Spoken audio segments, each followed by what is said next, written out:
So I got 2 hours.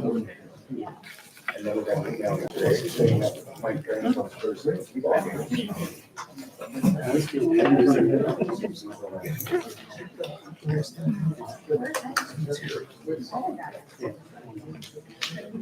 So I was getting low.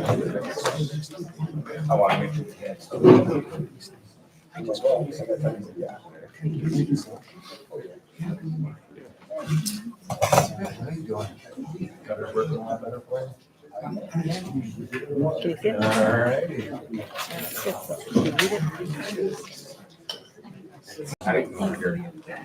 Hey, Pavel. Not too bad. How you doing, bud? Good. Yeah. Yeah, I kind of working stuff today. So I believe I'm doing that before. And I had to go shopping.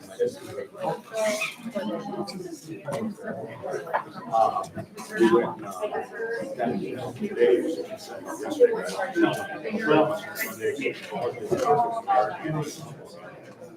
Raymond was still up in my grandson's first football game today, even though I got laid out, and it never left. So it was already practicing. So 2 weeks later, you finally let us know. Yeah, plus I wasn't too happy on my reply back to you. This morning I was having an off day with the rating.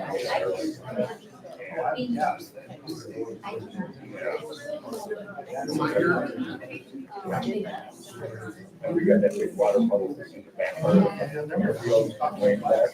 Oh, we've been getting the tile for that way. And then yesterday, I don't know if you saw me driving back and forth across. We have great dirt in the building. Like lower dirt yesterday, and I had to my garden. I got 4 weekends. And I got that, and I got. I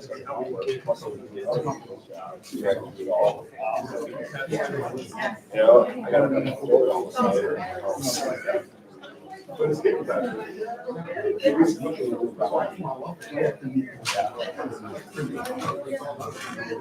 did when I buddy's house.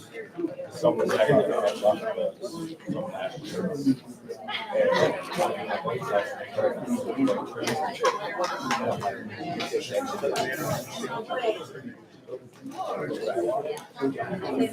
I don't. Yeah, and I didn't want to start. But I'm like, yeah, and it was like, it's like she was really good.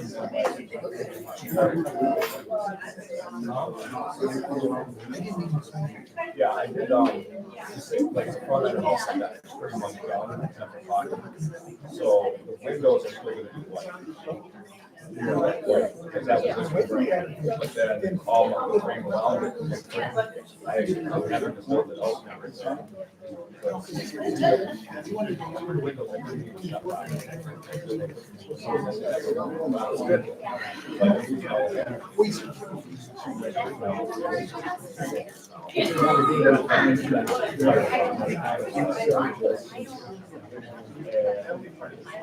So then we replace that with brand new storage.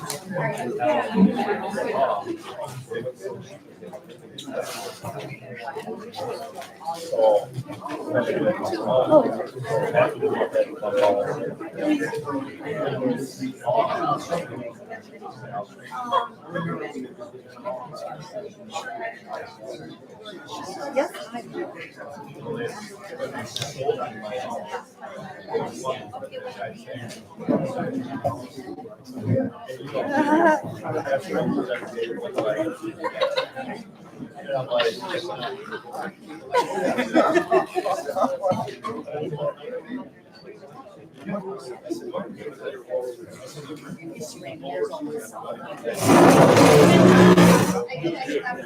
So I'm like,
Hurry.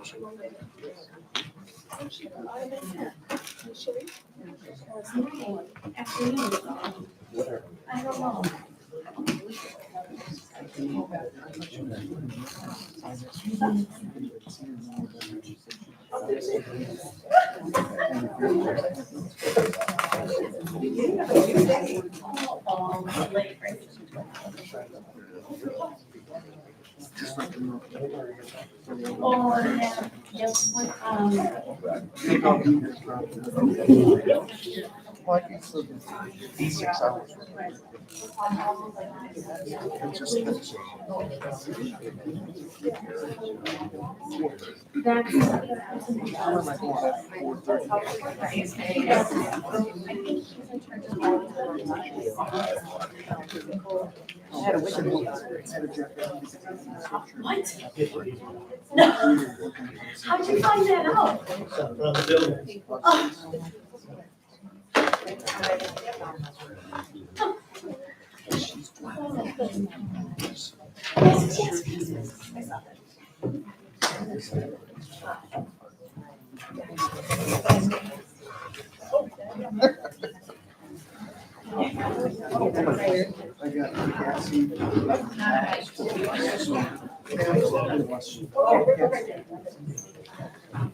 Yep, I just have. He checked it out. You're scared. Scared. Don't be silly. Don't be silly.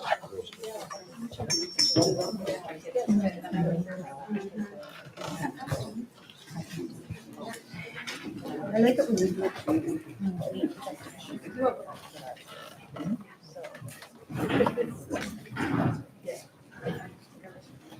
Well, you told me.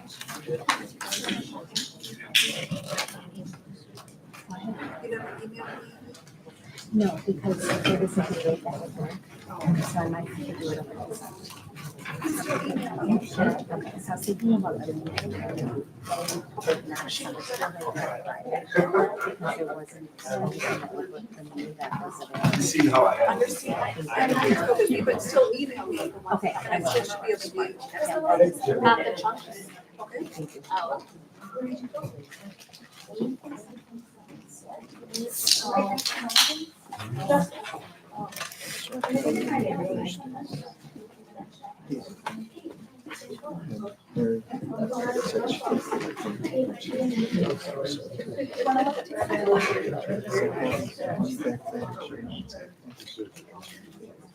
Good evening. Welcome to the Raymond School District number 14 regular school board meeting. This meeting is a meeting of the Board of Education in public for the purpose of conducting the school district's business, and it is not to be considered a public community meeting. There is a time for public participation during the meeting as indicated in the agenda. Meeting is now called to order. Please rise and say the Pledge of Allegiance.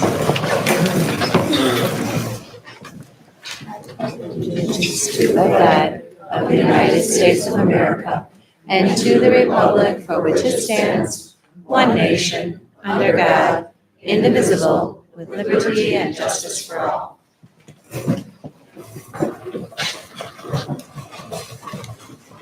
Thank you. Nikki, can I have roll call? Amanda Kalashi. Here. Ed Robinson. Here. Janelle Wise. Here. Mike Powers. Here. Audrey Costin. Here. Verification of public notice pursuant to 19.841 Wisconsin statutes. I can verify that the notice was, it was posted in all the usual places. Thank you, Jim. Move to approve the agenda of this meeting. Do I have a motion to approve? So Second. We have a motion and a second to approve the agenda of this meeting. All in favor? I. Aye. Those opposed? Motion carries. On to consent agenda. We will need a motion to approve the regular meeting minutes of 3/18/24 and 4/22/24. The approval of the reorganizational meeting minutes of 4/22/24. Approval of the Personnel Committee meeting minutes of 5/6/24. Approval of special meeting minutes of 5/13/24. And approval of closed session minutes of 4/22/24 and 5/13/24. Do I have a motion? So moved. Second. We have a motion and a second to approve all of the meetings listed.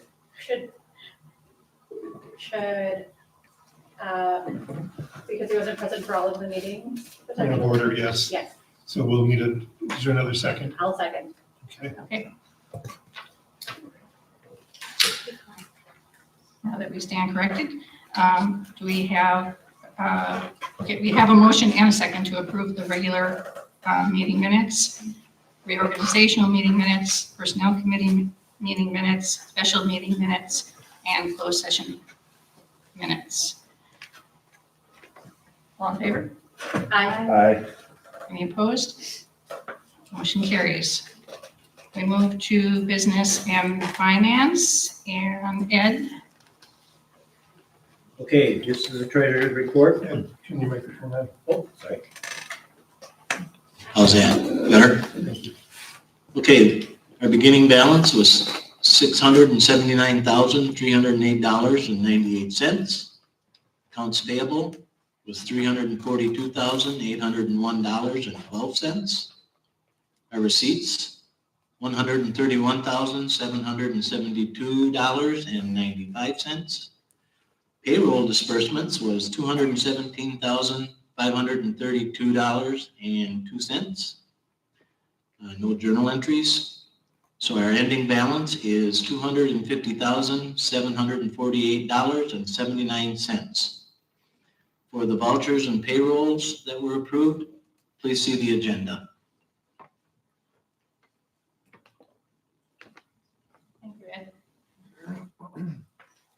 We move to the public. I'll second. Oh, I'm sorry. Here we go. We have a motion and a second to approve the financial report. All in favor? Aye. Those opposed? None opposed. Motion carries. Okay. Now we're on roll. We move to the public portion of the meeting. Amanda?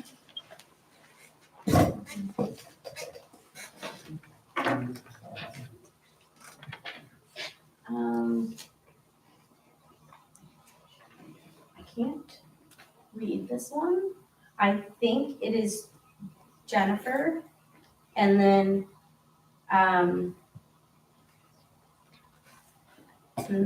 is it is Jennifer Hansen? Yeah, right here. Okay, did you turn one in? Yes. Okay, because it looks like it's your name and Julie's name at the same time. Mousing? No, I think it's just my name. I Okay. think Julie was doing something separately.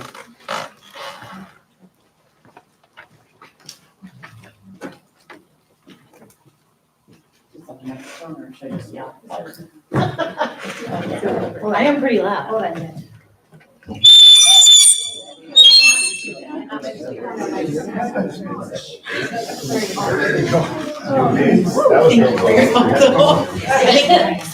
So is everyone awake now? I'm not good with technology either. No, I'm with you, don't feel bad.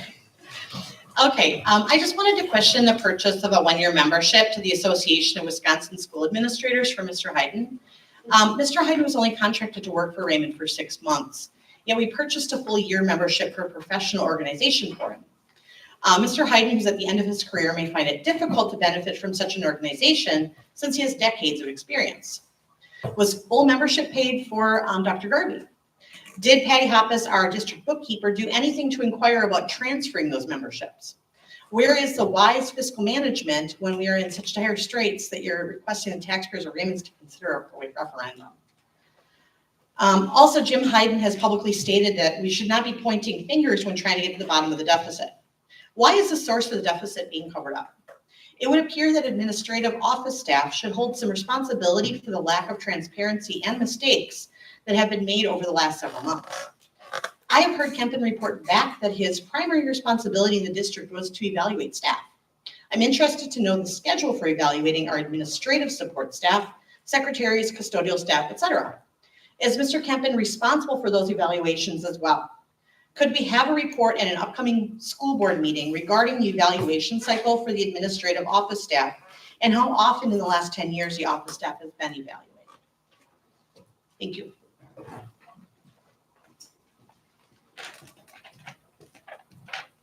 Someone else is me. Are you fine? Yeah. Okay. Jennifer Ryder. I'm just gonna sit here. Okay. Why is the district waiting to revisit open enrollment numbers in hopes of capturing some additional revenue? I'm dumbfounded that the district was fully aware of the deficit when they set open enrollment numbers. I understand that families are soon going to be given notice in the state as to their acceptance in the schools that they applied to. It seems that families will have already made their commitments to schools for the next year before Raymond even revisits the numbers for consideration. It is less than transparent fact that the district approved all 4K applicants for open enrollment, but also have decided not to support our youngest learners or wraparound care program with replacement assistant after Miss Jeannie retires. I could just address that. The open enrollment numbers, we cannot do anything with them until after the open enrollment closes in June. And so as soon as they close, they are then open. If there are any spots that are available, we can notify families and they can do an alternate application. We did not know those numbers when we set that. If we had known the numbers, if I had known those numbers when we set the budget, I would definitely have not recommended that in any way, shape, or form. Bob Pruzinski, I'm sorry. Pruzinski. Pretty simple. Pruzinski. Anyhow, I'm here just as a visitor, let's say, because I've been here before. Let's see, I've been here for Cub Scout things, Boy Scout things, go-karting things when they have in the backyard. Some of you might remember that from way back. I guess I just got too old too fast. But anyhow, what I'd like to do is just primarily just thank the school board for what they have done and keeping good traditions going with the school. And it's a thankless job that, nobody gives people credit for. You don't ask to be there. I don't know how you're even appointed or elected, but I know all these positions because I've been in them myself in other places and other things. So, everybody that's here, and I've heard stories about the money that was spent to do all sorts of crazy things, which I don't know about. And I don't really care to get involved with the politics of everything. But what I do know is that my friend of 20 years, Gwen Keller, she's honest, forthright, open to everything, willing to work with everybody and come across with good answers for the community. It's got nothing's one-sided, and she's open to all that. And for whatever reason, I appreciate all of you being here to keep this little school this way. Like I said, I've been here with miscellaneous things that cover a lot of my lifetime period. But haven't been here recently, but it's nice to see that everybody's here. They're still concerned and working together towards a good common goal. Thank you. Dawn Peterson. All right, I'm gonna sit here too. So you, the school board, are trustees of the organization's assets and must exercise due diligence and oversight. I implore you to implement detailed controls around all spending. With the financial situation we are in, it is imperative that every expense is reviewed and considered whether it is necessary. This does not mean we continue as normal or what we have done every year. We must examine everything. There should also be appropriate approval levels with regard to all spending, not simply we receive an invoice and pay it. I also heard by attending meetings over the last year, numerous raises have been given. I am hopeful that there is documented and detailed reasoning with respect to each of those raises, in addition to market research and solid performance reviews to back them up. No stone should be left unturned. Everything must be questioned and examined.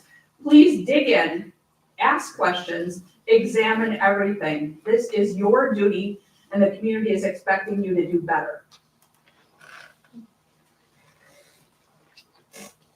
Julie Mausing. Former school board member Glenn Keller actively campaigned against the most recent referendum that would have brought much needed repairs and improvements to our building and students. She deliberately told taxpayers to vote against the referendum because she didn't believe in handing the district a blank check. During the last referendum efforts, there were several community meetings, tours, mailings, and informational sessions for the community. I attended them and toured the parts of our buildings that need the most attention. Representatives from Baird Financial Services attended every session and explained the impact the referendum would have on the taxpayers of Raymond. The intended referendum debt at the time would have replaced a previous debt that was falling off, so there would have been no tax increase, and if I recall correctly, still a possible decrease to the taxpayers in exchange for the $14 million of repairs and upgrades to the building. I didn't agree with all of those upgrades, but I still voted for it because the kids needed it. Gwen couldn't have been more wrong at the time about her no blank check slogan, but maybe we should revisit that now. Personally, for me to vote for a referendum giving the school additional money, I will need to be provided with specific reasons for the current deficit, to know where the money did go, where you intend to spend this money, and a plan to make sure we don't end up in this position ever again. Thank you. Let's see, Lucas. I'm gonna get off of the money right now, because I have tried many different options to figure out, and now I'm coming to the board because the school district does have policies in place to secure records. Now, this year, I have a daughter that's going into high school. All of her special ed records and medical records are gone for 6 years worth of data, gone. How does that happen? There's a policy that says those records have to be locked, there has to be a custodian, there has to be a key keeper. There's a log. Where's the log? Anyone that touches those records has to log in and log out, time and date. Well, someone got in those records and those records are gone, all 6 years. And I'm really upset. I've been in contact with DPI. I have tried everything, could it be in the medical area? Could it be here? Could it be that? No. Gone. And they were highly sensitive. And if we have our nurse here, where is she? Isn't she giving a report tonight? We should ask her, because a lot of them were HIPAA protected. That should have been in her medical record. And so there's a big problem here. Now, is this just one child, or do your kids have stuff that's missing? Testing was missing. Evaluations were missing. Backgrounds, counselors, you name it, it was there, it's gone. Someone took that stuff. And I think that's horrible. And if it's vindictive, so be it. But the point is, it's gotta be locked and it's gotta be taken care of. And I'm real angry about it. Doreen Moonen. New hires is a line item on the agenda the board has consistently ignored and avoided, including stakeholders in the hiring process. Good leadership includes the stakeholders in decision-making. The dean of students is someone that the teachers are going to need to trust and rely on. They're going to be partnered with the person in the most challenging circumstances of educating, disciplining, and supporting students. They have to have a person as dean of students that they respect and share the same philosophy of educating children with. Rebecca Brockman, if she is the recommended candidate, has a history of belittling students, bullying them, and many students do not respect her. Parents have reported having. Dory, you are out of order. Personnel is off limits in public discussion. Okay, I'll continue. There's no staff, no teaching staff, including in the hiring process. We hired If you have something else to address other than personnel, I'm gonna continue. There's also the decision to have a lead teacher that was never brought up, never set up as an opportunity for other teachers to have. It was just given to a teacher, and then we hired a teacher to take part of that person's role and gave $26,000 more. These are all things that weren't budgeted for. So basically, with making that decision, you as a school board budgeted for another whole person. That's the point of respecting what our finances are and where the money is going. We need to be responsible for every dime because we don't know where the money went, where the 600 plus deficit went. Time's up. Art Van Hack? Thanks. Appreciate it. I just got some questions. How much is the shortfall? I understand there's a shortfall. How much is the shortfall? Why is there a shortfall? How are we addressing this? Is it a long-term structural shortfall or a short-term budget item or off budget item? And how much has the school district spent on legal fees in the last 2 years? Mr. Van Heck, all of those questions can be answered by reviewing the open records requests that have come in over the last, specifically since probably February 1st on. And if you look at those open, you'll find them in there. Shelley Carhagen. I'm just gonna sit, hopefully you'll hear me. There is the topic of a referendum on the agenda for this evening. How can the district, Mr. Hayden and the board even be thinking about a referendum? We have yet to have honesty and transparency surrounding the projected deficit. Mr. Hayden stated that there is $160,000 in unbudgeted legal fees. Although when I do simple math on the vendor checks that were issued to attorneys, the number is greater than that. Mr. Hayden also reported that there was a $600,000 mistake made with an insurance cost calculation. Those two numbers exceed what was reported as the $750,000 deficit, and that doesn't even include the lead teacher stipend, the Miss Marty stipend, the liquidated damages that the district paid for Miss Wagner, although she is shared between 3 districts. The additional pay for Mr. Kempkin, the additional pay for Mr. Hayden, all unbudgeted for. How can the taxpayers trust that the Raymond administration and board members will be responsible stewards of referendum funds when we haven't gotten to the bottom of what actually makes up the deficit? Why the secrecy? Is the board directing Mr. Hayden to not be truthful? How can you ethically bring a referendum forward for approval when you have not communicated where the mistakes have been or reported who is responsible for the mistakes? The board has not taken the advice of the following in reopening open enrollment to help with the cost. The board, the administrator, and bookkeeper have taken no accountability for any part of this. You have not helped the taxpayers. Do not expect us to help you. Melissa Claus. I just want to say thank you to each and every one of you for donating your time and energy into serving the school board. I know it hasn't always been easy, but keeping the best interests of the children in mind when making decisions, I think is what's most important. I do feel we some people steer clear of that and they get a little bit off topic, but the children are what's most important. And so for that, I thank you guys for keeping our children in mind when making your decisions. Thank you. Wayne Keller. Well, first I'll say I don't miss being up there. I know it's a very thankless job and you guys, get a barrage of attacks during the public comment. So I want to first say thank you for stepping up to the people that ran and thank you for, sticking with it.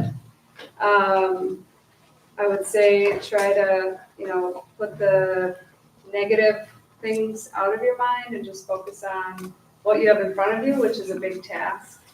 Work with your leadership and lead the initiatives as you see fit.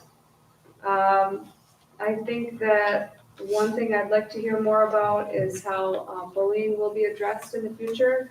I have heard from friends of mine in the community that have, expressed concerns. So I think it'd be great to hear more about what we're doing as a school. And then as far as the referendum, I would like to ask that it be explained why the shortfall happened. I know that there were some errors, like typo errors, that we didn't know that it was there. But regardless of that, it was already there. So it'd be really good to know, like, what it was driven by, if it was just salary increases, benefit increases. I mean, all of that adds up. I heard about like the ESSER funds, and I totally understand it's all in the record, but more education probably is, beneficial for everyone, so that they understand why we're going to potentially need an operational referendum. I'm not a fan of asking taxpayers to pay more. I hate to say, I'm glad that we didn't have the $14 million tax bill because our taxes did go down. Now they might have to go up a little bit, but it won't be at that level. So thank you again for being here and Sarah Pona. Hi, everyone. I also wanted to, I have a whole list of thank yous right here. Thank you to the school board for doing what you're doing for Raymond School. I know that this takes time. I know everyone here who came here tonight to give input or to be a part of Raymond School in this process gave up something else to be here. So we have, as a whole, in something that could bring us together, we have a mind to help our school. Let's try to remember that. Let's try to not go nitpicking into this, that, the other. Yes, we need accountability. Yes, we need transparency. And I believe that we will have that. But we have a much larger goal of having a good learning environment for our students and a good working environment for our educators. Thank you for working hard to right the fiscal ship. We know that we're underwater. There's a number of reasons. Thank you for supporting teachers with raises. I have a teaching degree. I got paid so little, made more sense to stay home and educate my own older children. I get it. Thank you Thank you for supporting the teachers with a lead teacher. This is support for them when our administrative staff was all topsy-turvy. That's a good move. My son is a special needs 6th grader, and his teachers, his regular ed and his special ed teachers bend over backwards to help him have the same activities, the same resources as his regular ed peers. Thank you. Very good. I want to talk about transparency. In past meetings, Mitchell Berman is wanting transparency from the Raymond School Board. Well, what about giving the taxpayers of Raymond transparency on how much he's cost us taxpayers with all these frivolous lawsuits? I'm not on trial here. Where's the gavel? I'm not on trial. He can address the school board, but not me. This is not a public dispute. has four.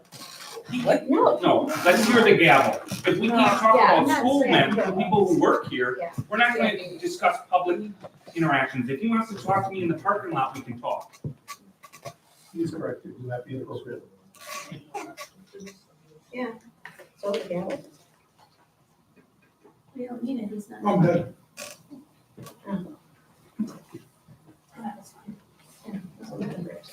Thank you. Yep, we're done.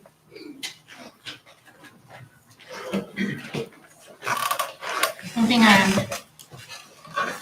There is no old business, so we move to new business. First up is referendum presentation.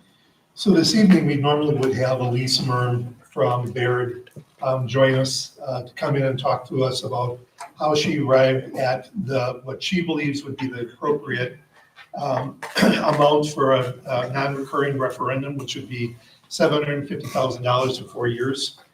And so I wanted to share her presentation with you. She has also given a projection for a $600,000 referendum for 4 years, flat referendum. And then we'll be able to open that up for questions from the board when we're done with that. See, technology will work for me. Do you mind if I ask a quick question? What does a 4 years mean? Well, good afternoon, please. Thank you for joining me, and we understand we couldn't be present for the board meeting on Monday, May 20th, so we decided to try to tape this and record it and do the presentation together. So, Elise, as we have been talking about, we need to go to referendum, and because we need to go to referendum, we're trying to figure out what that sweet spot is and how that looks. We've already talked about the fact that we believe that it should be a 4-year non-reoccurring referendum for the district. And part of the rationale behind that is that it would be a 4-year, it could be a 3-year, but we'd rather do a 4-year. One, it'll definitely get us out of the woods. The other part of it is that it would come up, if it did need to be redone, it would come up during a presidential election, which is what I personally feel is the best time to run a referendum. After a referendum question during an election, it's the presidential election. We get the most people come out for that, and that way we can ensure that the will of the community is heard. So with that, please talk to us about this. How we get here. Yes, so when districts are talking about, some of those critical decisions related to referendum, we're often thinking about when should we go, which the district has largely already identified. This November is the time and the place. How much should we go for? How long do we go? And what type of referendum, which is also kind of already been discussed briefly, the difference between recurring and non-recurring, and I'm happy to answer questions about those if they come up as well. But that question of how much or what is that dollar amount is really driven by some of the buckets that you see on this slide here. Some of which the district has control over, others the district does not have control over. So when we're thinking about forecasting into the future, we assume certain pieces of the forecast, and therefore it helps us come to a number that we think might fit the bill. So ultimately, the dollar amount does lie in the hands of the board. The board does approve the resolution for the dollar amount and the duration and the type. However, it is administration that makes the recommendation for the dollar amount based on these buckets here. So when we think about the need, we like to think about what is our district's enrollment doing, not just this year, but into the future. What is our trend and how might that impact what we ask for? Similarly, we're in the first year of a biennial budget, 24-25. It's the second year of a biennial budget. So we have 1 year worth of known biennial budget variables. The next biennium, 25 to 27, and then 27 to 29 is unknown. And that may provide more or less funding for schools. So at this point, what we have assumed in the forecast is currently in state law. So just know that if there are changes to the biennial budget, that would impact certainly the district's bottom line. When determining the need, a district's largest operating expense is typically related to individuals' salaries and benefits. So when we think about the needs of the district, we think of our staffing needs into the future and how we might be staffed, and if the referendum would cover those needs. One-time revenues or expenses are sometimes within the district's control. Obviously, as we know, as we learned from our last couple of presentations, school district revenues are limited by the revenue limit formula. And there are only so many expenses that the district can control before it starts impacting the district. So I know that the administration and the board worked to identify expense areas that could be reduced in an attempt to not impact learning. And when you think about some of those other one-time expenses, think of things such as perhaps a blacktop, a chiller, a boiler, a roof, etc. Sometimes when those things go, we can't always plan for them, but that is tied closely to the subsequent bucket tied to fund balance. Do we have enough in our fund balance to potentially cover some of those one-time or unforeseen expenses? So the district has accounted for the expenses that they're aware of into the future. And we mentioned some of the big ones in the past, such as health insurance and pupil transportation and the like. Inflation, not something the district can control, but the district's finances are impacted by inflation as well. So inflationary increases, that has some of those inflationary increases have been accounted for on items such as gas, electric, and heat. But that's not to say that we know what inflation will do in the future. The school district's fund balance and cash flow are very important considerations when we're thinking about how much to ask for. In the case of Raymond, the current year budget will cause the district to draw on its fund balance in such a way that it will fall below the 10% threshold. The fund balance percentage as a percent of expenditures. So how much, money do we have in our fund balance, which is not money in the bank. I know I've spoken about that in the past, but what is our fund balance as a percent of our total expense? And what does that allow us to do? Do we need to cash flow borrow in order to continue to pay our bills on time?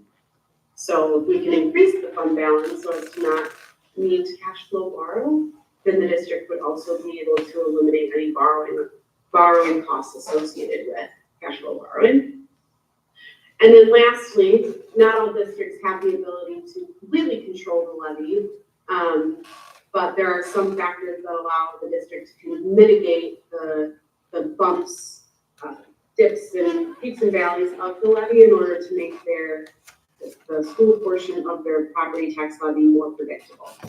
So, no small task then to estimate the perfect dollar amount that might get the district where it needs to be into the future. So with that, the administrative team put together 2 scenarios for the board to consider, and I can share kind of the high level or the high notes of those 2 scenarios, and then also happy to consider other scenarios as there is no real one size fits all.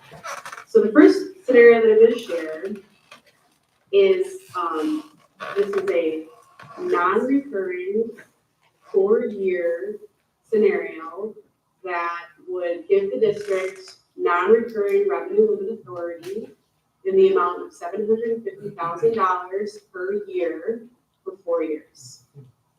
So, I mentioned all of these factors help to determine what that dollar amount might be. And so in working with the admin team, they had suggested maybe $750,000 would be an appropriate amount in order to keep those buckets in mind, as well as kind of position the district in such a way that it would come at an appropriate or manageable impact to the taxpayer. So you'll see the $750,000 is layered in on this non-recurring referendum line here, which allows the district to kind of flip the story that had previously been shared. If the district goes in November of 24, the revenue would come in January, actually, of the 24-25 school year, just based on how the timing of school district revenues are received. So that would allow the district to operate in the black for the 24-25 school year. You can then see that the subsequent years, the district would also potentially see a surplus that could allow the district to add dollars to its fund balance, which had been drawn on in the 23-24 school year.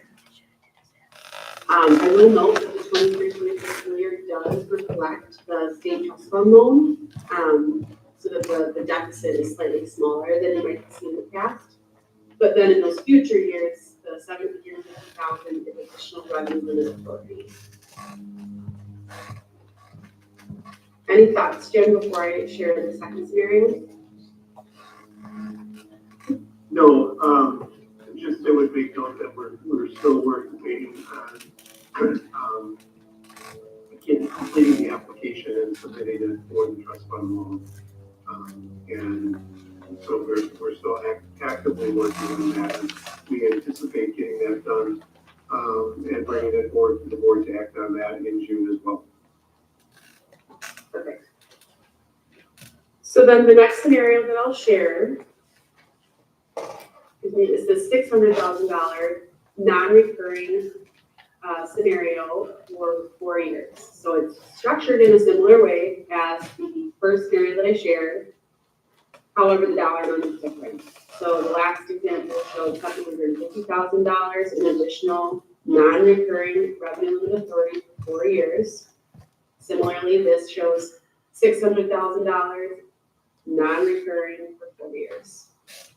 So you'll notice that the 24-25 school year is also in the black, as is 25-26, or would presumably be so if our assumptions in the forecast kind of hold true. However, you'll notice that by 26-27 and 27-28, the district would potentially see slight deficits, or I should say could potentially see slight deficits. Now, notably, because this is a smaller dollar amount, the tax impact will be smaller as well. I mentioned kind of thinking about all of these moving parts when we're thinking about what is the need.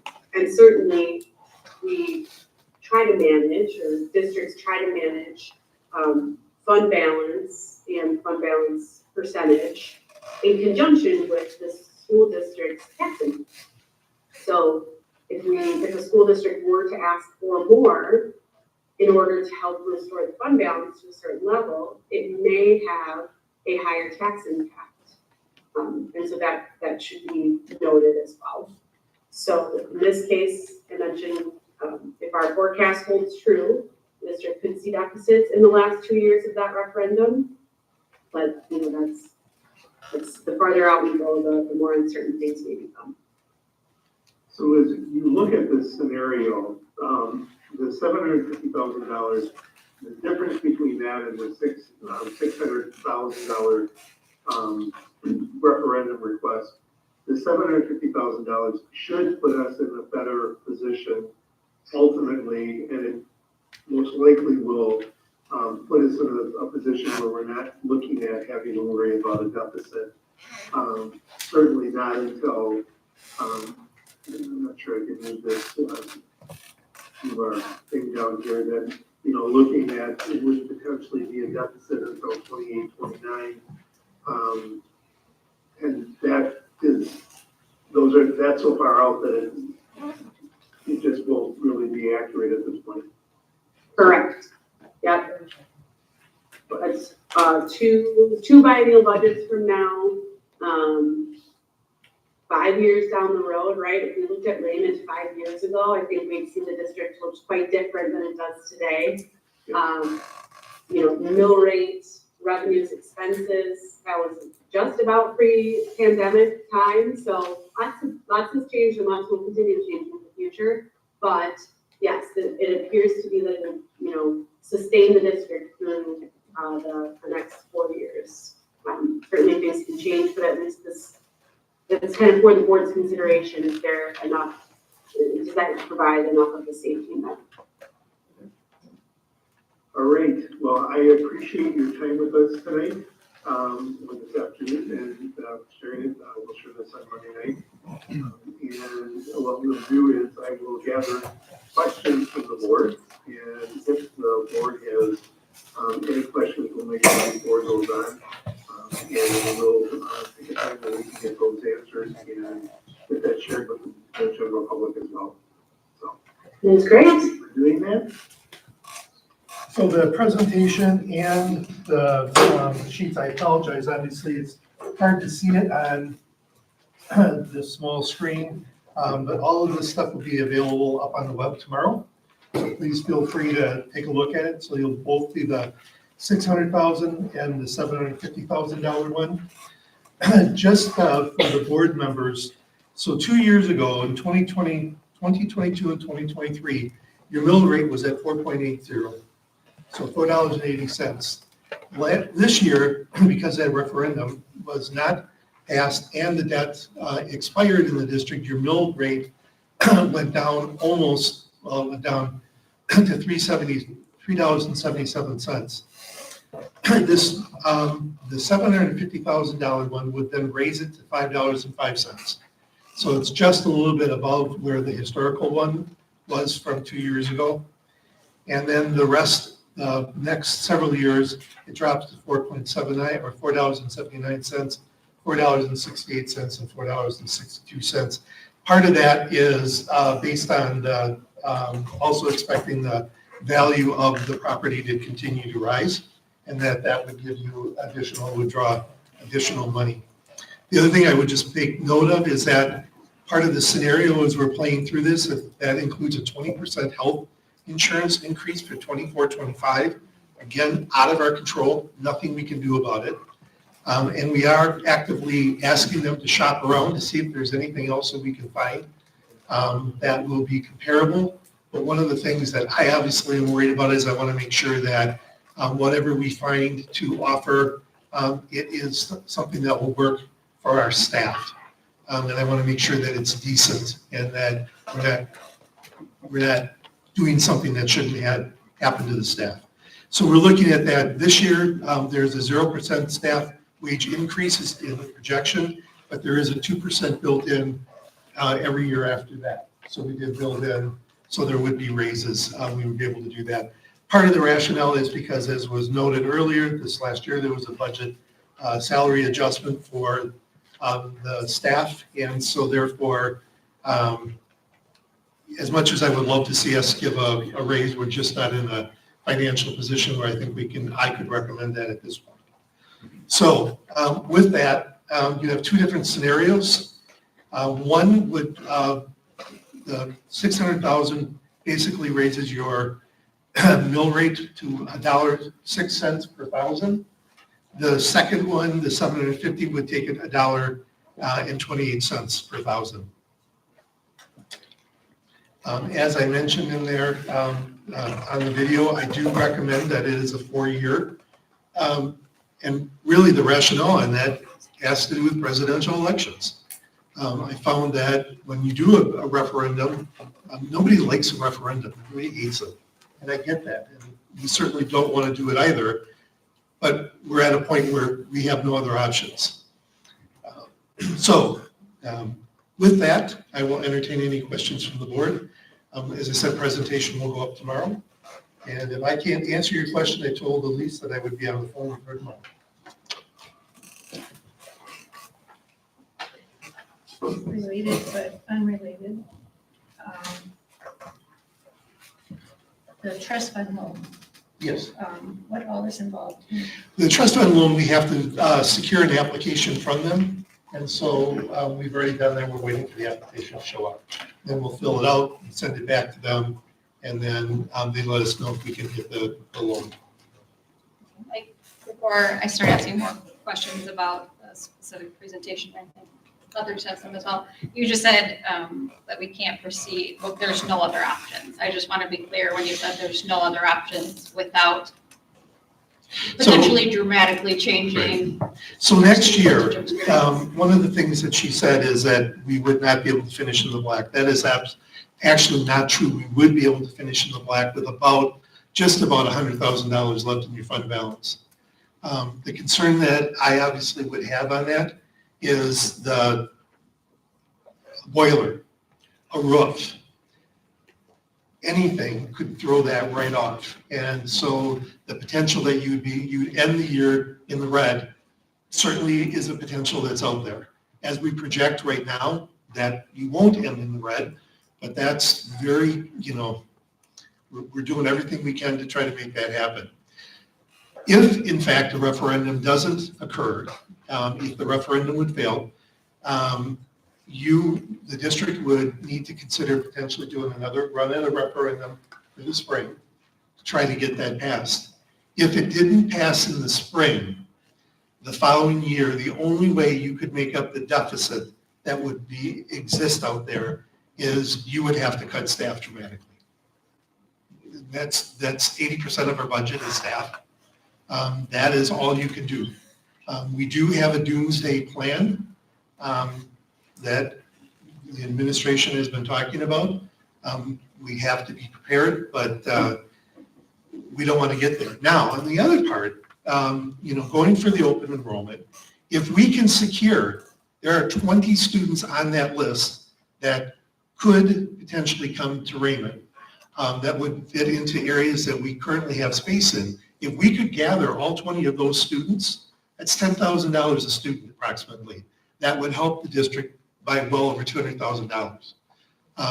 So, math is, yes, close. All right. So, that's one of those avenues that I highly, highly recommend. Your new superintendent coming in, Mike, has a long experience with open enrollment. And he will definitely be able to shepherd and guide the board through that and help you get to where you need to be. We're certainly going to do what we can to try to garner those students. And as was pointed out, that is correct. It is after the open enrollment period is over. People may, in fact, have found somewhere else to go and may choose not to come here. However, it's worth the ask. All they can say is no. But even if you got 10 students, that's $100,000. That will help immensely. So, and we're certainly looking at every possible angle we can to get us through this so that we can weather this as best we can. I have a few questions. Is that working? Yes. Okay. First one is what is the ideal percentage of the fund balance? What is typical? Most boards have between, and we'd have to go back and look at board policy. I think your board policy talks about 20%. 20% is a fairly good number for your fund balance, and I would highly recommend that you have 20% in your fund balance.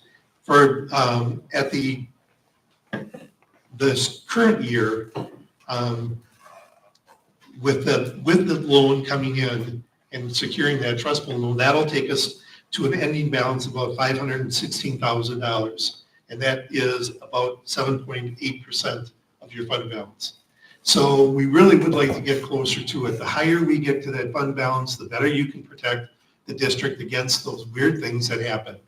And quite frankly, one of the things that I've learned in the long run is if it's going to happen, it'll happen to us. So we might as well protect ourselves the best way we can. 20% would be what I would recommend. Okay, thank you. The next question is the second item on here is per pupil increase. Yeah. Is that $325,000 or $325 per student every year? Yes. Jumping up, you're assuming that? Yes, So that's about 100. That is current law. $30,000. right, that is current law. So Governor Evers, as you might, when the biennium budget was passed, he used his line item veto in such a way that he was able to put the increase of $325 per student in the budget for the next 400 years. Every And, school has this problem. well, 325 is better than we had. If you go back to 2022, we got zero. We had nothing coming from, this is additional revenue from the state to help Oh, this us. is revenue. This is Okay, revenue. okay. Yes. No, it's okay, it's revenue coming in. And the $740, the revenue categorical aid, $742 is amount that has been set by the legislature. And again, that's been pretty consistent over the last number of years. However, it is open to the whim of the legislature. And I suspect that that $325 increase for the next 400 years will not stand a judicial review. And I know they're currently working through that right now, so we don't know how long that will potentially be there, but I can almost guarantee it won't be for the next 400 years. So.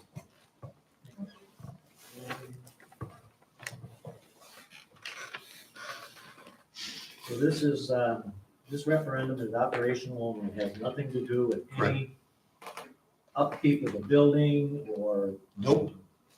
You know, we need a new boiler or anything like that, I mean. We do budget for ongoing, we do have an ongoing maintenance budget, but it's certainly not adequate enough to withstand a major issue.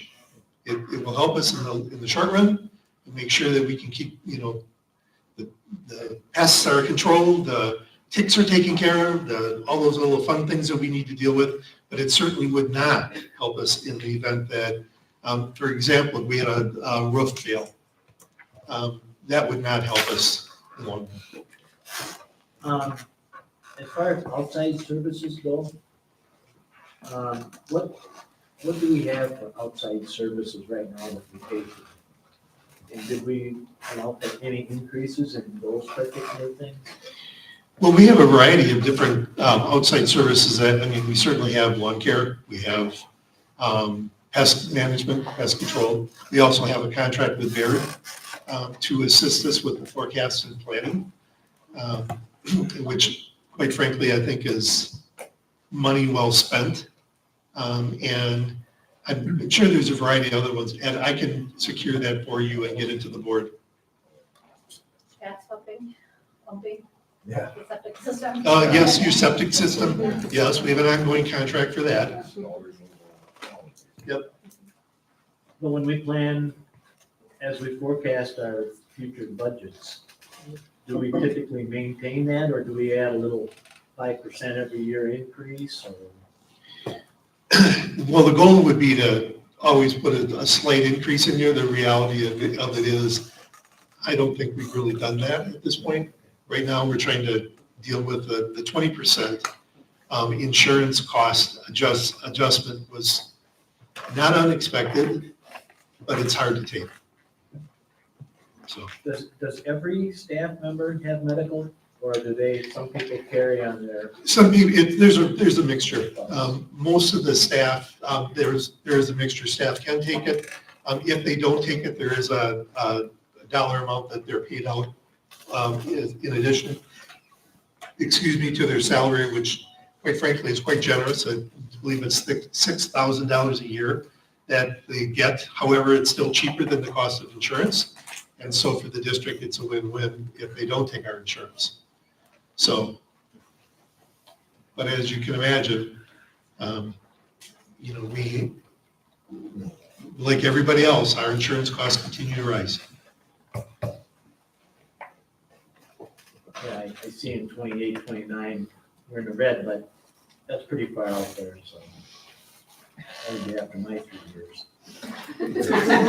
Well after mine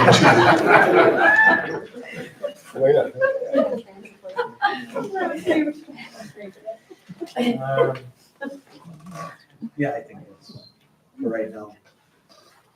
I have a couple questions, Mike. So we talked about our target of the fund balance not being around 20%. Clearly, we're below that today. But in our current situation, we fall below the 10% threshold, is what was referenced in the video. What is the risk in falling below that threshold to the district? Everything we've just outlined, I mean, we need to get over that.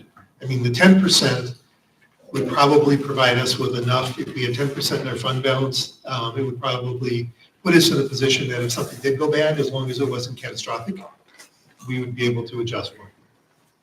Does it impact our financial standing as we? Yeah, well, you know, it's interesting you should mention that. Yes, it does impact, and that's part of the thing we want to write is because securing, once you go for the referendum, then it gets shopped out. And depending on what our bond rating is, could certainly impact on the kind of deal we could get for the district. So that is an area that we certainly want to get back up so that we're not dealing with that at this point. Thank you. In the video, it was also mentioned that our fund balance in a better position than where we are today helps us avoid cash flow borrowing. Yes. Do we know what that threshold is for a future? Should we be aspirational in knowing that that annual borrowing process does cost the district? It does, and I'll just take a stab at this. So Patty, if I've said this incorrectly, I believe it's right around 15%. If we have 15% of our fund balance, and then we can stop doing short-term cash borrowing. And what that is, if you're not aware, is that we receive our funding at unique times from the state. There are some set times that it comes in from the state and from the village. And so what we have to do is we have to leverage to make sure that we can continue to pay, especially in November and December, as our money is waning down from the fall. We have to leverage enough to make sure that we can pay our staff. People like to have checks that don't bounce. We like to do that. So if we need to, we do have a mechanism set up right now where we can do short-term borrowing, but there is a fee. Every time we do it, there is a certain percentage they charge us in interest, and it is the nature of the beast. And so, yes, would we like to get out of that? Absolutely. The sooner the better. Yeah, that fund balance equation certainly looks different between the two scenarios. So that was partially why I was asking. Clearly, the 750K gets us closer to the threshold, and in the outer years, we're above that. So, shifting my questions to some of the assumptions in the numbers in our operating expenses to focus on the kids, which is what we're all here for. Is there a way that we could share the assumptions related to partially what you touched on, enrollment and open enrollment? I mean, certainly there are dynamics in our community of decreasing enrollment. So just trying to understand the enrollment situation that are the assumptions factored in here. Your enrollment has stayed relatively stable over the course of the last. It goes up a little bit, goes down a little bit. The way the state deals with the enrollment is it's a 3-year rolling average. So even if we do have a decrease, because of the 3-year rolling average, it doesn't have as immediate impact. Now, if we lost kids for 3 years in a row and a significant amount, obviously that's going to impact the district. Okay. And then other questions are just related to, does this plan basically encompass similar class size assumptions? You've already covered the staff raises and current leadership structure. Is that all kind of assumed to be? Absolutely. The setup that we currently have, all of that is assumed into how this budget was put together. Okay, and then legal fee assumptions. Well, no, there's an interesting question. And to be honest, we'll need to spend some time taking a look at that and doing some projecting as to where we think we might be with legal fees. I certainly think that it has decreased over the course of time. We are not getting, $45,000, $50,000 bills monthly. We're getting closer to about, the last one came in around 12,000. We're trying to do everything in our power to keep those costs down. And would I love to see it? I can tell you that in my years of experience in my previous district, we spent on average about $50,000 on legal fees. So, to get it back into that kind of ballpark, it'll take some work, but it's where we should be heading.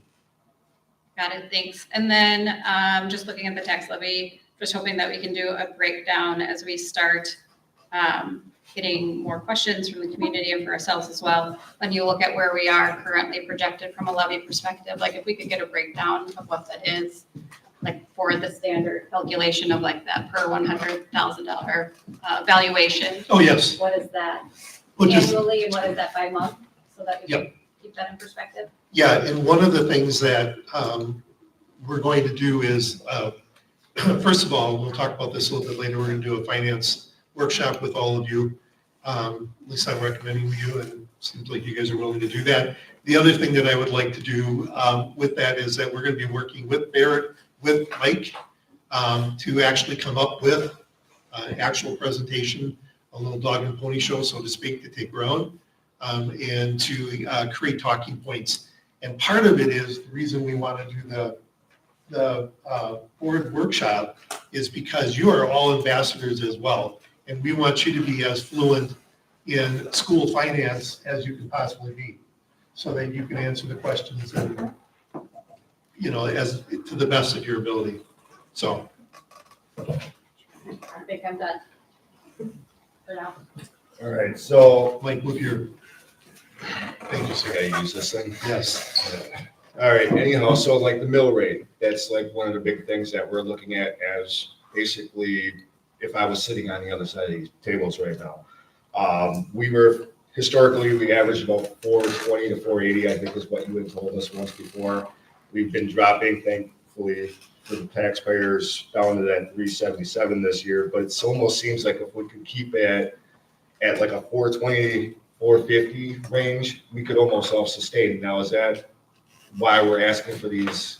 Because I don't understand how you get that mill rate. Is that why we have to ask the taxpayers for these referendums and stuff to get that mill rate to stay around that? Right. Okay. Historically, in two years ago, or what was $4.80 in 2022-23, that is actually lower than it was the year before. Your mill rate, generally speaking, used to be right around $7 to $8 per thousand. And because you paid off your debt over the course of time, I believe one of the ladies mentioned this earlier, that's the opportune time to do a referendum because you are replacing old debt with expiring debt with new debt, and it keeps the balance there so that you don't land up going through these hiccups, because there's no doubt this is going to be a tough sell. Absolutely no doubt about it. But we need to keep focus on what's important and why we're doing it. And to the best of my ability, I'm going to try to do whatever I can to work with Mike to make sure that he can fully talk about things that occurred when he wasn't here, so that he has the information, so that people understand that we're trying to be as transparent as possible. So. On that view, could we also, when we pull like the mill rates and start doing some of that education, I think just helpful context is just understanding what other like areas have their Oh, mill absolutely. rate. That would be a really great point Yeah. of comparison. Yeah, you are by far one of the lowest in Racine County. Absolutely.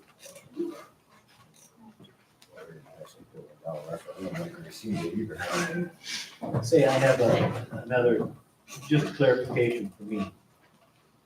The line item, Fund 10 revenues, is that basically our total income or budget for the year with the dollars coming in? Yep, That's total, right? yep, correct. So this year, Reality, next year will be the same.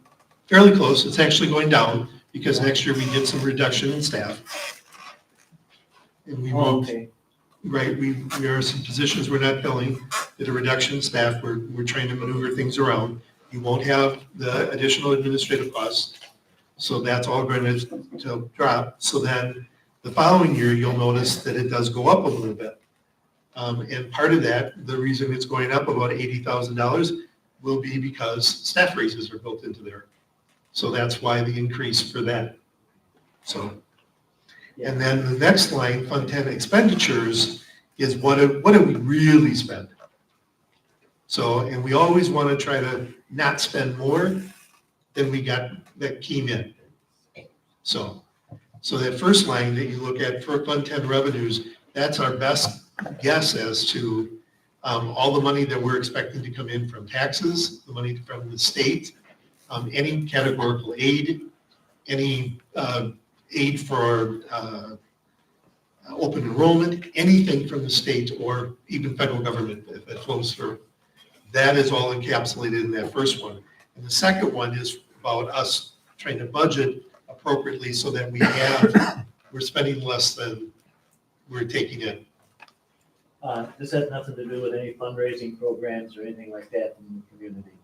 So that's extra. No, yes. And I don't know what that is historically, if that's much of anything. It doesn't impact the general school. No. Any fundraising that generally is done is directed, my experience has been it's directed right to students, as it should be. I mean, it seems as though that we're staying pretty level compared to inflation rates. So, We're trying. do we receive interest on our fund balance? Is it in an account that? Yes, Interest? yes. We're not getting rich on it. By law, it can only be. There are certain funds that, yes, by law, correct. We can't put a pot of water with it if that's what you're looking at. I'll double your money. No. Not my money, pal. Any other questions?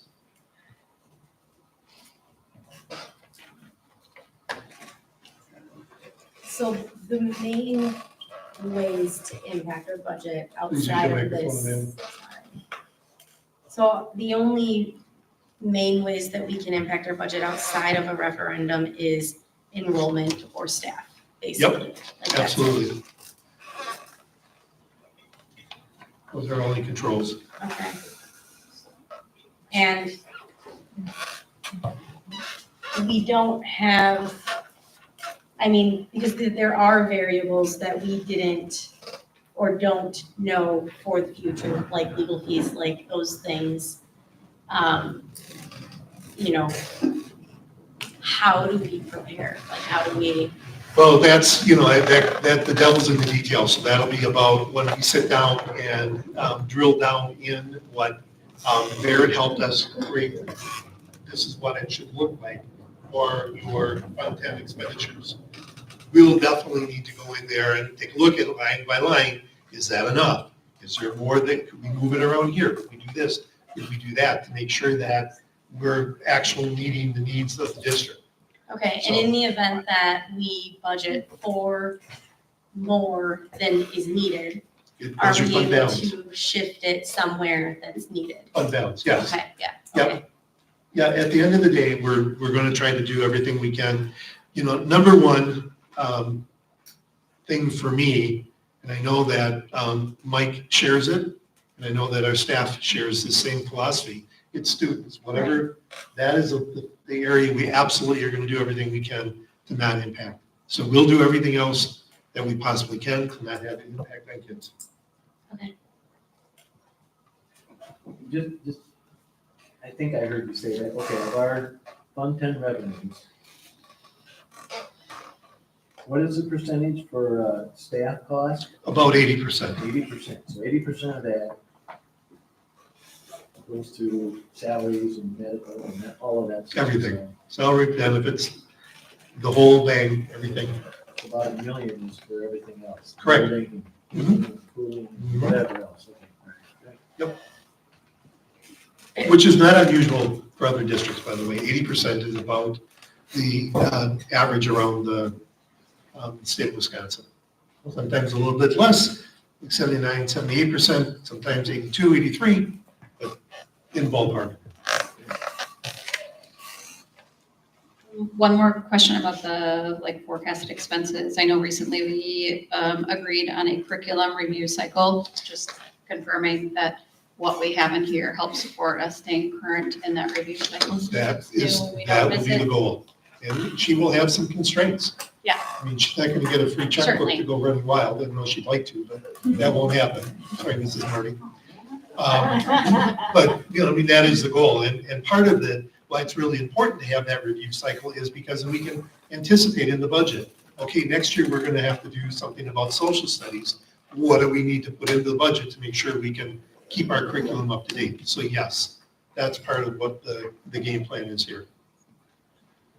So in the event that it doesn't pass, what happens to extra activities are the kids going to be impacted? Is that going to be impacted? Is the coding program going to be impacted? This first year, no. Okay.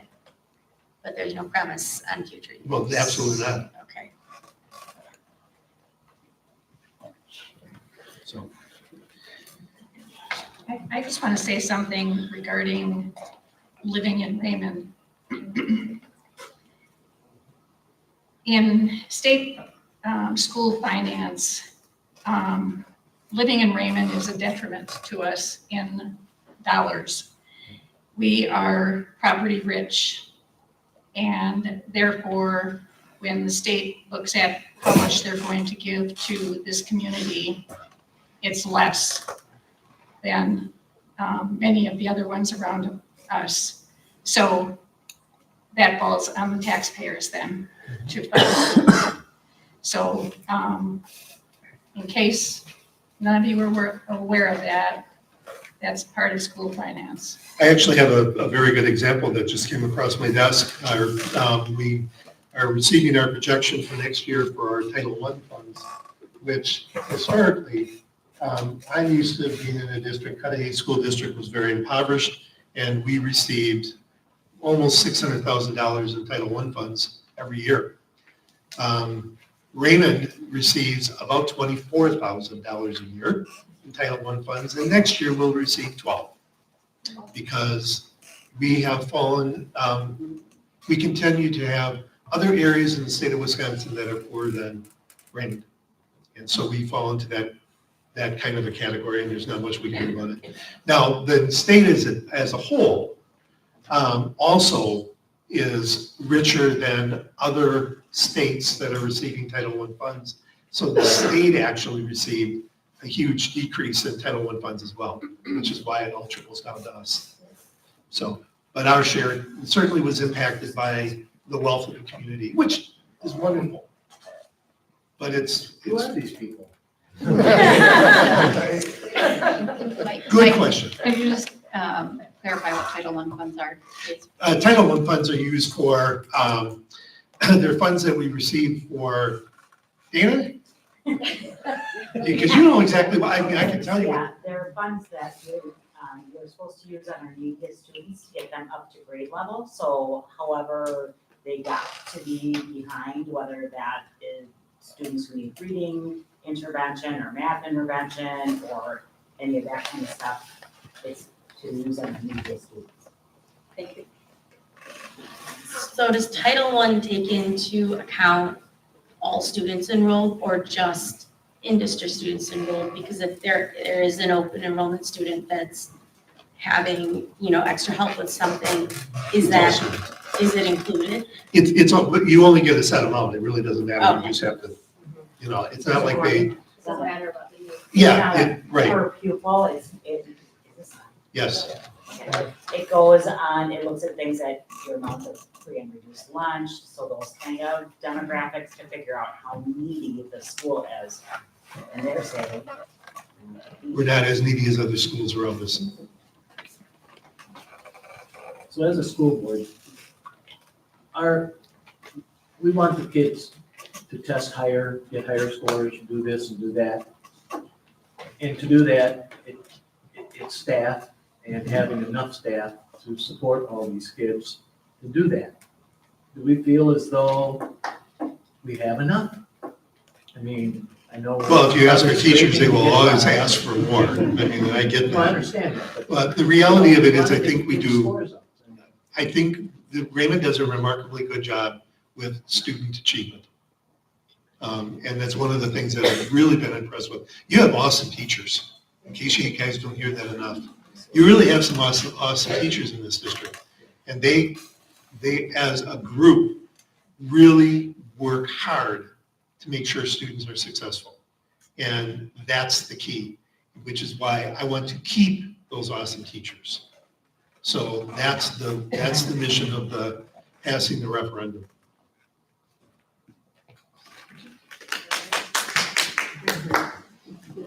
It'd be nice to give them a raise, I guess, then. But there's built in for a raise. Well, there is. Yeah, 2% next year. We're working on it. This year, no. I thought it said 0%. Well, I'm already, next year's here. Oh, okay. Sorry, yes. No, and please don't offer a raise at this particular point. We don't have it. So, okay. Although you are the board, you can do what you want. And we'll tell you that. Not recommending it. Any other?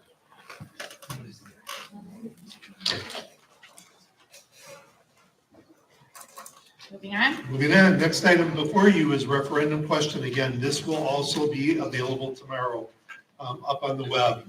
The question has been, we've worked with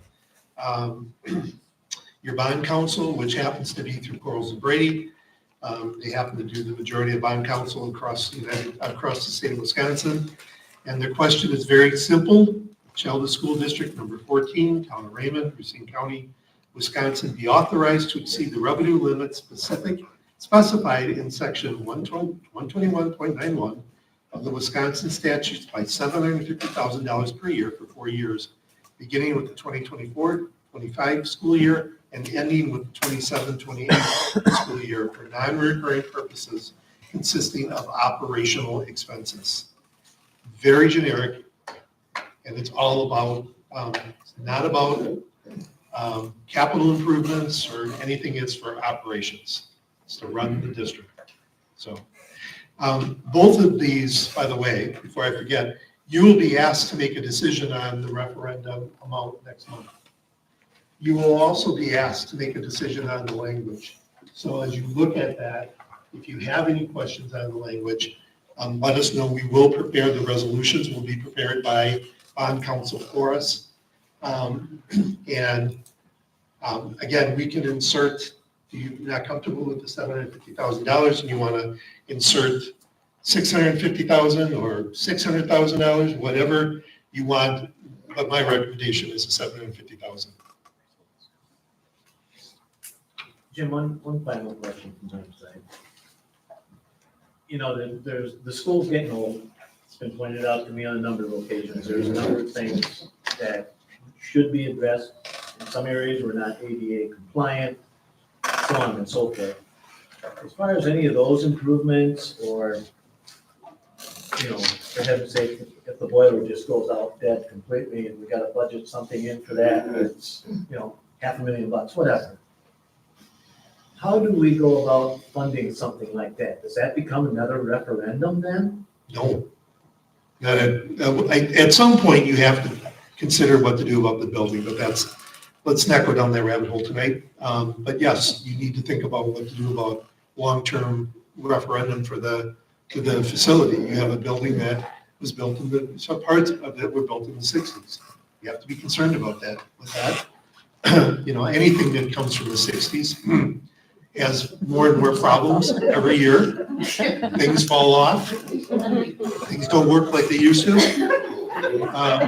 It's all, you know, so you have to be prepared for that. There's just no two ways about it. So you're better off than some districts, though, that have buildings that were built in, you know, 1920s and they're still operating.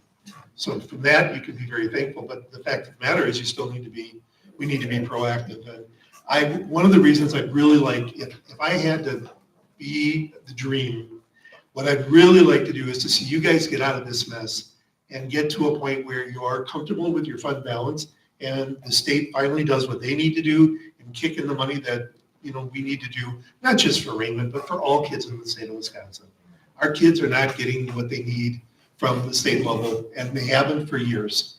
And I don't want to get political about it, but quite frankly, folks, if you really want to make an impact on any of the things that we're doing, you need to get political. You need to let your state people know exactly what the impact is with real stories about this is what's happening in our building. This is what's happening in our district. And write those letters and let your legislators know, because they don't listen. They don't give a rat's penny about me. Because I'm just another administrator whining about the fact that we don't get enough money. They do listen to you because you elect them. And so, if anything, that would be something I'd love to see you guys get really good at, is starting an advocacy program for your district and start working with the state and let your legislators know what's going on and how we can impact it. It is just, I'll get off my soapbox because I could go there all night. But for the reality of it is, that's the best way we can impact what we're doing. So if something major fails and you don't have the money, you basically will be going to the bank and you'll be borrowing money, and that will definitely affect your bond rating. And I don't know how many people are going to be willing to give us money when we don't know how we're going to pay it back. So. I just hope it's good for 3 years. Yep. But what I was getting to is that in the real world, if this really worked out well, in 4 years from now, you could be doing a referendum for your school. And you could get some updates to the program. And it doesn't have to be crazy. No one's saying that, at this particular point to knock it down and start all over. Although, depending on what all the issues are, you have to figure that out.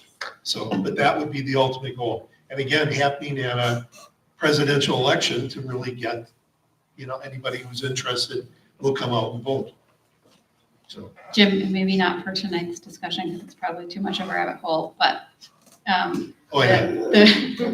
the risk that Ed was talking about related to the boiler and hoping it hangs on for another 3 years.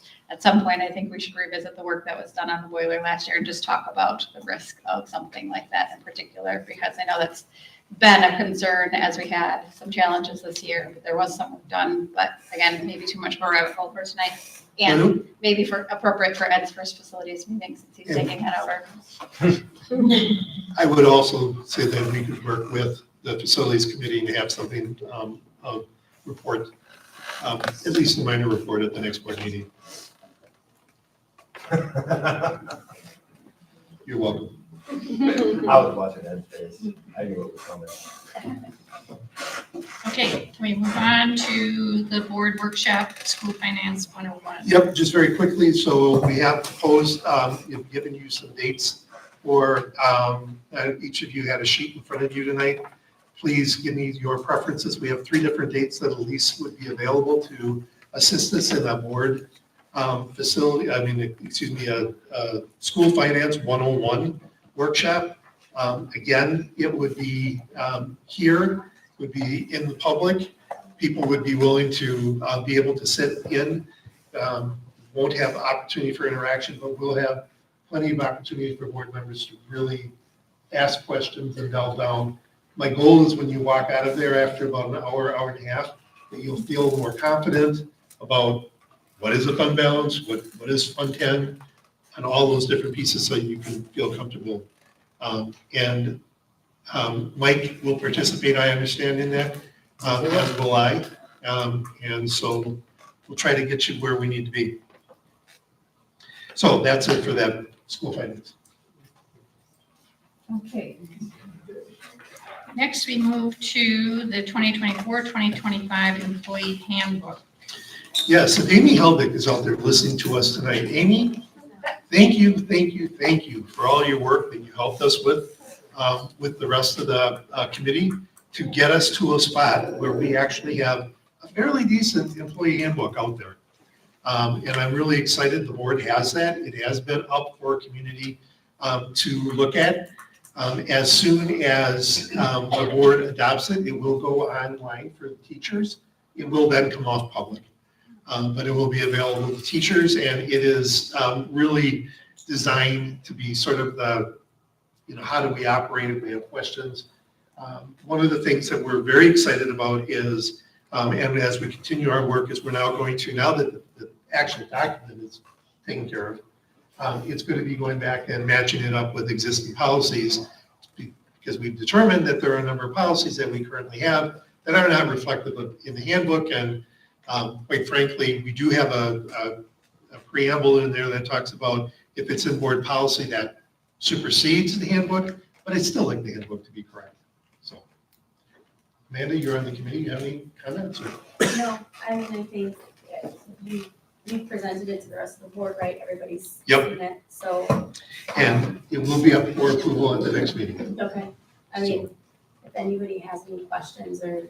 Yes. Yeah. Please let me know if you see something, a comma missing or whatever, just let us know and we'll do that. I do believe that all the editing rights have now been returned back to the district office so that we don't have 10 people mulling around in it. But if you do see something, please don't hesitate. So.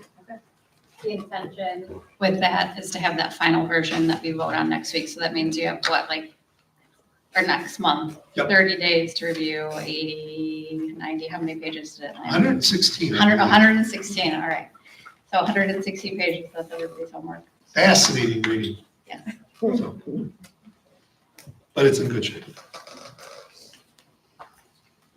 Okay, next we move to new hires. We do have a new hire for you this evening, Rebecca Brockman, Dean of Students, 260-day at-will contract at $80,000.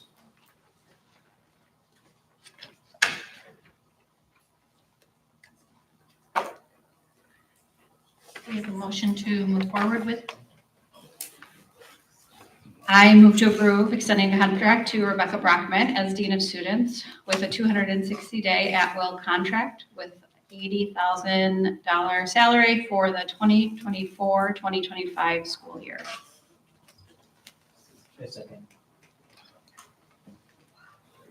So we have a motion and a second to approve extending contract to Rebecca Brockman as Dean of Students for a 260-day at-will contract for $80,000. Any discussion? Can we just, I know at the last board meeting, Mike, you had mentioned that there were, or Jim, sorry. It's getting so bad for me with new mics and Jims. Anyway, he's used to it. I know he's too used to it. Sorry about that. That there were 9 applicants. Can you just like brief us on that process? Yes, absolutely. So there were 9 candidates, 9 applicants that came forward. Of the 9 applicants, I believe 7 were what we would have considered real contenders for the position. Of the 7, 4 were invited in after a review of all the materials. 4 were invited in for a first round interview. There was a group of people that participated in the interview for the 4 candidates, and then after the candidates were over, after that interview was over, Mike Leach was in those interviews, so he was able to see that, see all 4 candidates. The second interview then occurred for the 2 finalists. Those 2 finalists, the interview team consisted of Mike and I had not participated in the initial interviews, so I sat in with him, and we did our interviews, and then Mr. Leach and I had probably about 45 minutes to an hour conversation about which is the best direction to go for the district. So I feel very confident that Mrs. Brockman is the right choice for the district as we move forward. So. Thank you. Anything else? How many did the final interview? 2.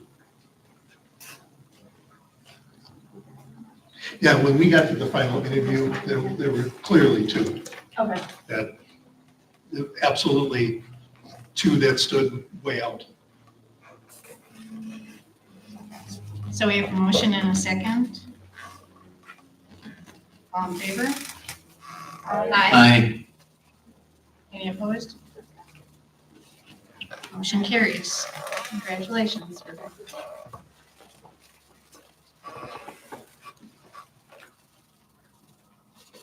We move on to committee reports. Personnel. Meeting, we don't need. Well, we had our meeting, we moved the handbook to the board, so. We had our meeting, and we moved the handbook to the board so that they would be able to review the handbook, and now waiting for any comments or revisions from them, and then we will make any changes as we need to, or adjustments, and go from there. We do have another meeting scheduled just before. Oh, we do, next Yep. 2 weeks? Yep. June Yep, in June. 5th or So- something, okay. Yeah, but that's it. Okay, thank you. Moving on to administrative reports. I've talked ad nauseum tonight, so I'm going to try to stop for you folks. So I do want to just highlight two things. One is the board retreat. For those of you, and thank you for a couple of our guests that came and joined us, as we did a board retreat with a week ago Saturday, with the board and with our WSB person, Kelly Thompson, she would like there.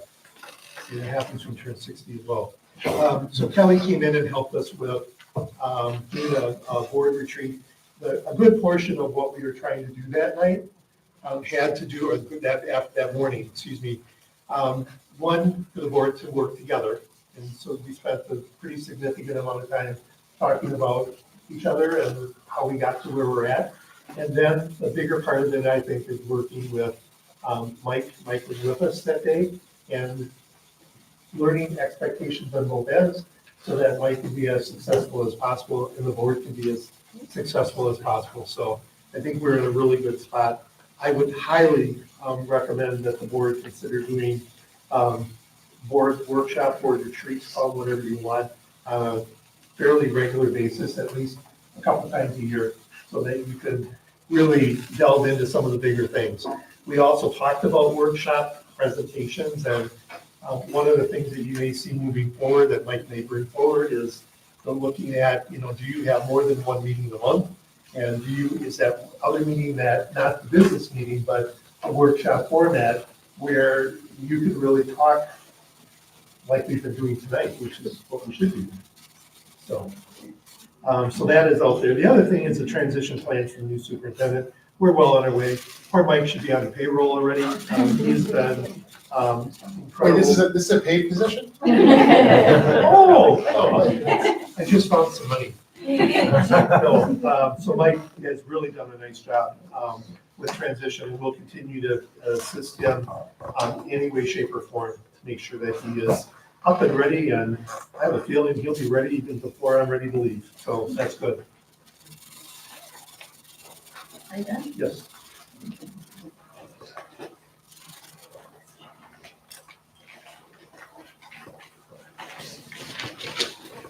Okay, Mr. Kempen, you're on. I haven't spoken at all tonight, so I got a half hour material here. All right. Great. All right, let's start with school activities. Track. The track team had some amazing performances at the conference meet. We'll start with the girls. 4x100 relay took 6th place. That was Lana Core, Bella Surface, Maya Gillis, and Savannah Byrne. Chloe Kaiser took 5th place in the shot put. Boys team took 3rd place overall as a team. And then individuals, Jake Gessel took 3rd place in the 200 meter, 1st place in the long jump, and 2nd place in the high jump. Abe Ackley placed 3rd in the 800 meter. Corey Keller placed 4th in the 1600 meter. And the 4x200 relay team took 4th. That was Abe Ackley, Harrison Bauer, Miles Phelan, and Nolan Medeyard. Teacher Appreciation Week was last week. Well, actually, it was the week 6th through the 10th, so a couple weeks ago. Like Jim said, the staff here are absolutely tremendous. They do a fantastic job.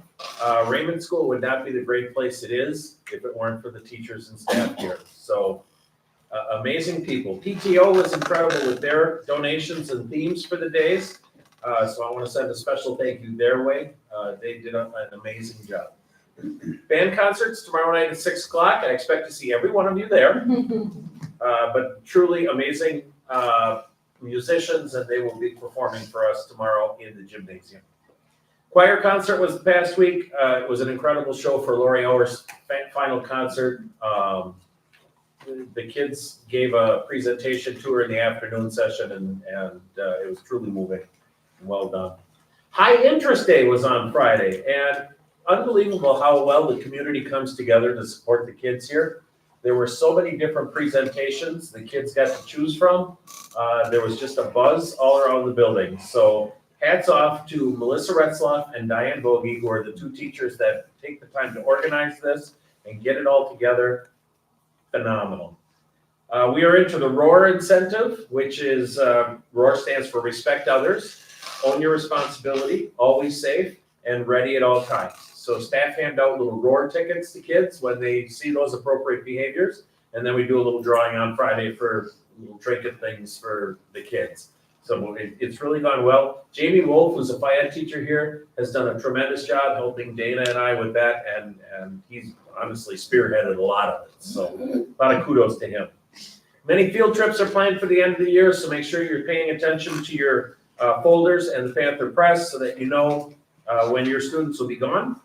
4K's last day is Thursday, May 30th. A celebration is planned for Tuesday, June 4th. Senior Walk, where the seniors come down and walk through the hallways, is scheduled for Friday, May 31st.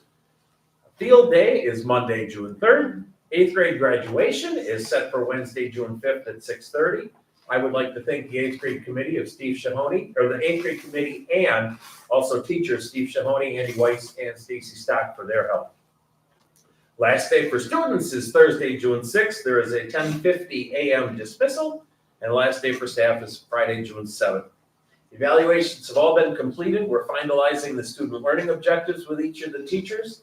Once they enter those, so a lot of them have to do with test results that they've just taken in the past couple days, couple weeks. So once those are entered, the evaluations are completed. And finally, I want to say one more time, a big thank you to the PTO. They did the mother-son dance on Saturday. Yes, it was amazing. It was. Great time had by all. They also worked with the Raymond Community Business Organization to donate playground equipment, soccer balls, footballs, basketballs, jump ropes. The kids are taking those out already and using them on a daily basis.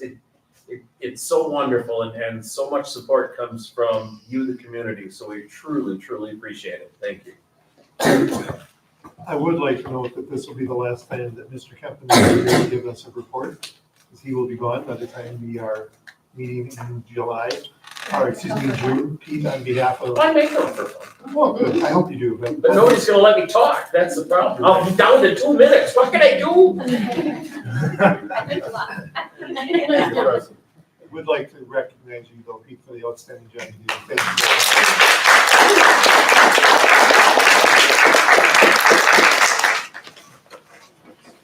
Thank you. Thank you, Pete. And next we move to the annual nursing report. So we have a brief report for you, coming from Erica. Erica, you take over. Sure. Oh, fine. Yep. Have a seat. Okay. Hello, my name is Erica Nisla. I'm the district school nurse. And when we say district, I am Yorkville, Raymond, Kansasville, and Newbrook. So I rotate to all the schools. So I also work with all of each school has a health aide also. So I work with them. Sorry. Okay, so I work less than 800 hours. I'm part-time, so I'm here about 1 time a week for Raymond, and it averages like 3 hours. So this year, all the districts have a acting medical director. There's no fee for that. The director is a resource for me and the nurse who's at the high school. And then they also provide the prescription for our free EpiPens that the school provides, or that the state provides, but you have to have a doctor to sign the prescription. So In my report, I put what else I do throughout the year. So I do webinars, I am BLS, ACLS, PALS, TNC certified. I also am a nurse in an emergency room, and I am a paramedic on Unionville Fire Department also. So, and then it's my fun job. So I also attended the school nurse conference this year. This is my second year as the nurse. Last year was my first year coming in. So in that, it gives you some examples of how to help with IEPs, and so that was a pretty good conference. So one thing I wanted to talk to you about is specifically what I introduced to all of is our life vaccs, which you will see by all our AEDs. So this is if you Google it, there's like a 5-minute video on it. I won't go into it, but we are a rural area with a volunteer department. So if this is a choking device, all the teachers are trained on it in the beginning of the year. So all the schools got these this year. They're by all the AEDs. And so basically it's another tool in the toolbox in case there's a child choking. All the teachers are trained on it, and I did test it out at the fire department, and it didn't actually work. So it's just another tool we got for all the schools. I just wanted to show you this. It's above all the AEDs, and basically just put it on their mouth and push, and it sucks. It's supposed to suck out whatever's in there. So it's just a tool to help in a word.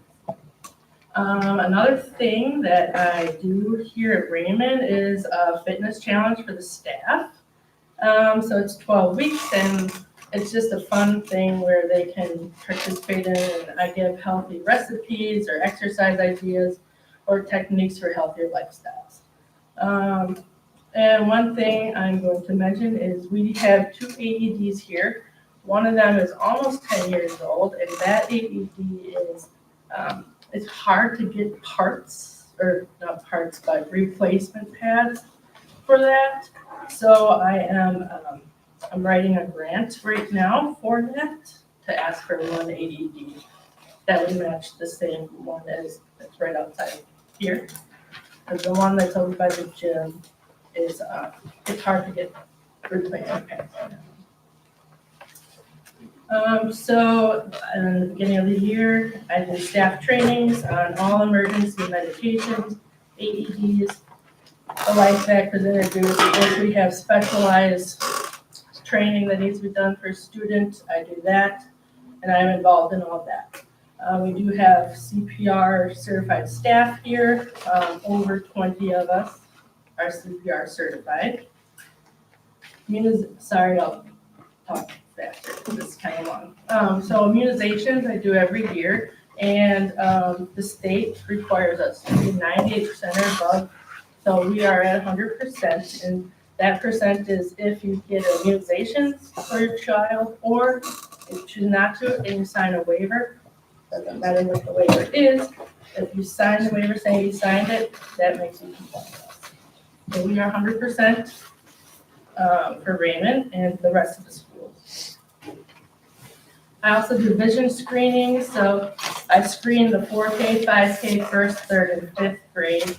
And if I find any issues, I do send a referral home. It doesn't say you have to go to the doctor, but it's a referral that they were having problems.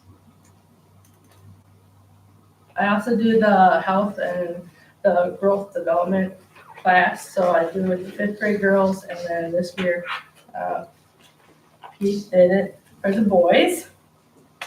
So they watch a video and they learn about the development at that age.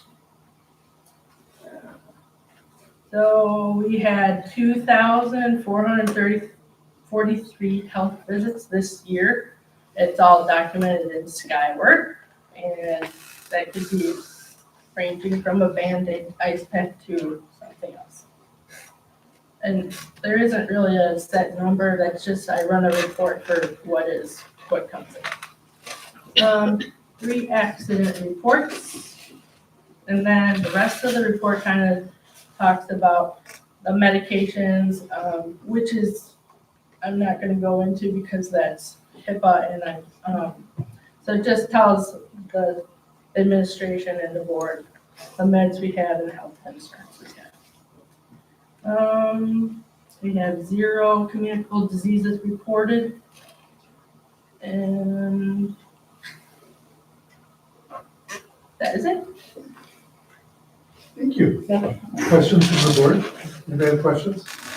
What is AED stand So, it is external defibrillator. Okay. So, And how much does a new one cost? so the model that's out there, which is the one that I'm writing the grant for, is about $1,500.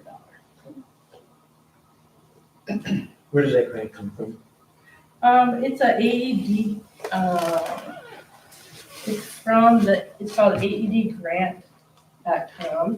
It's, there's no deadline to it. It was something that is offered on, like, if you search on the school websites for AEDs, it was one of the grants that is, so it's free to apply and you just fill out, your need. How many do we have in the state? We have to, Is that enough? I think so, yeah. Going for a grant. Right, yeah, I would definitely take more if they give more, but I was trying to at least get the one replaced that it's hard to find a part. Yeah. Or replace that. Anything else? Thank you. Thank you. Thank you, Erica. Thank you.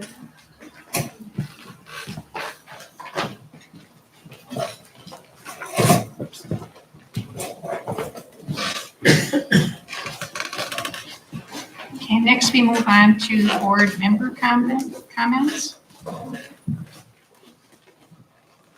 I want to also thank PTO because I think they're doing a tremendous job. And I love the mother-son dance and the father-daughter dance, so everybody gets to participate. And it's cool that everybody had a chance to come. And I think that they're just doing a lot of really good things. And they're bringing morale up, in my opinion. So. Yeah, they've remained positive through everything, so it's been a huge, I think, resource for our community, for our school, for our teachers, for our kids. So echoing what Amanda was mentioning. He mentioned the concert this last week. I had the pleasure of attending that, and just for the many concerts before that I attended that Mrs. Auer orchestrated and the impact that she's had on so many kids. It was a really beautiful thing to see, and I was grateful to be a part of that and have so many of my own kids also be influenced and touched by her passion for music and kids. So she will certainly be missed, and I just love that she introduced the kids to such a wide variety of music as well. So the board development retreat, thank you for pulling that together. I reflect on when I was onboarding and when I observed others onboarding and the experiences that we had or didn't have, and really grateful that we had that time together, not only to get to know each other a little bit more, but also like just give everybody a lay of the land and align, and certainly with Mike there as well. Thank you for attending. Thank you for organizing the process that we went through and leveraging the WASB resources has been great for us, and just look forward to, I know there were a lot of recommendations that I think will be eventually presented at future board meetings. I'm just looking forward to continuing that process. So thank you for your influence in bringing that together, Jim. And then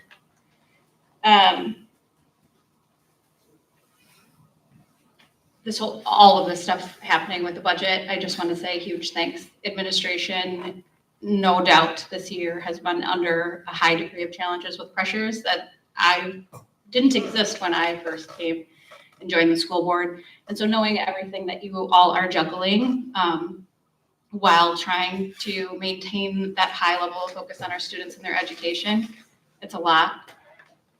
I know there are mistakes that happen. You own them and show accountability, and you communicate them, and I appreciate that.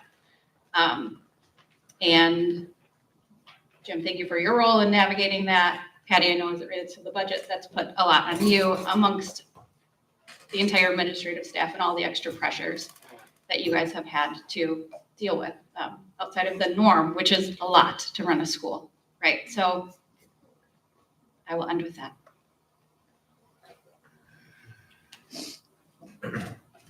I'll kind of go along with what Janelle and everyone else says about the PTO. They've gone above and beyond. I am grateful. I get to see a lot of it online because I am very busy lately between jobs and running for kids and trying to fix my own house. So between the PTO page on Facebook and whoever's running the school Facebook page, it is very grateful to see some of the things that are going on in the school and how the kids are having fun and being able to see it from the outside, not being able to be in the building as much. Also looking forward to baseball starting. I'm so happy, my grandson, I'll get to know more parents and more of the young kids with the T-ballers coming up. And I'm kind of excited about that and getting to know more of the newer members of the community coming up. And again, thank you for everything, Jim and Pete, you guys have done. You know, I've only been here a couple months dealing with this myself, so I kind of know that it's like, holy cow, you get thrown in. So thank you with all your help and guidance and all that. And also with the WASB, and again, with what you said about putting that together and helping us through with WASB and everything with that little retreat that we had, I think that was great. So, thank you.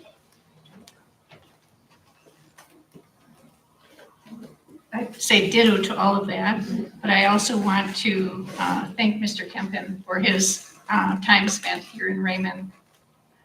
You made a difference.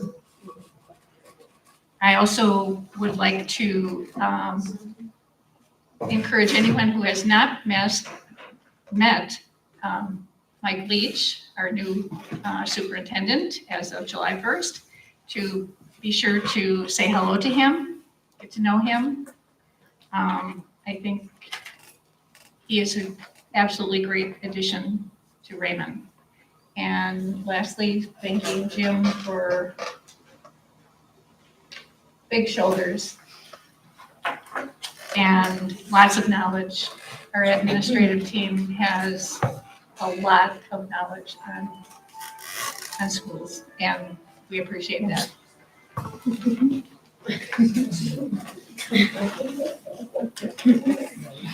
I also want to just thank Jim and Pete really quick too for everything that they've done, but also include Mrs. Marty because I know that she has done a ton while here as well.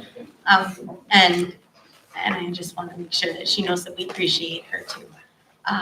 And also Lori, I am so thankful that Lori's been here and that she's done everything that she's done and involved with the kids and everything.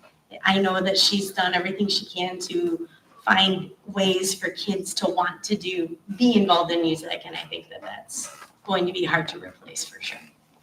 Yeah. In saying all of our things for Lori, it was very much triggered because the choral concert was last week. So that's not to undermine anybody else that is retiring No, and Steve's right. impact and all those. I just want to be clear. We're not, that's the trigger, I think, for all the Lori love at the current moment. Yes, But yes. She was my teacher.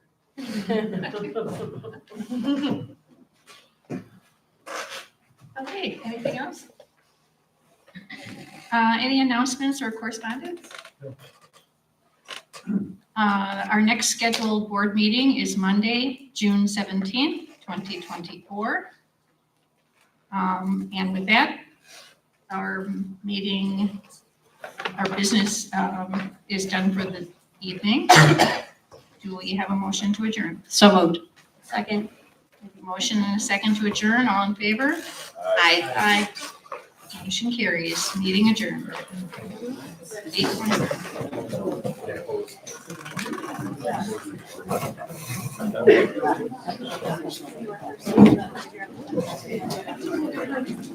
Yeah.